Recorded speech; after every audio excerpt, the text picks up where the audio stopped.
ভারতের সবচেয়ে জনপ্রিয় ক্রাইম ড্রামা শো সিআইডি।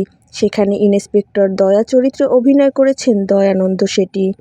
এবার এই অভিনেতার নামেই এলো পরকীয়ার অভিযোগ।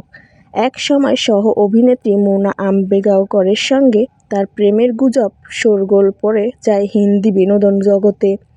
সেই অভিনেত্রী সহশিল্পী হিসেবেই দয়ার সঙ্গে কাজ করেছেন।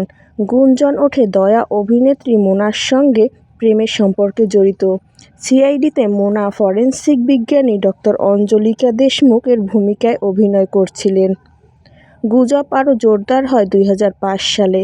সেই বছর মোনা যখন বিবাহ ছাড়াই এক কন্যা সন্তানের জন্ম দেন।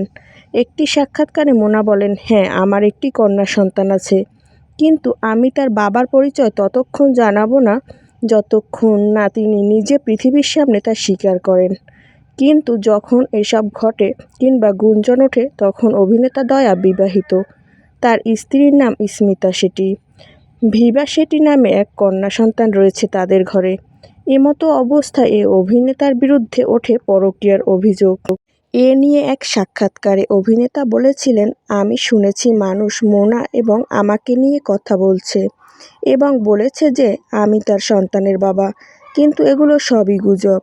আমি গত 6 বছর ধরে বিবাহিত এবং মোনার সঙ্গে কোনোদিনই জড়িত ছিলাম না। আমাদের একসঙ্গে খুব কমই দৃশ্য ছিল।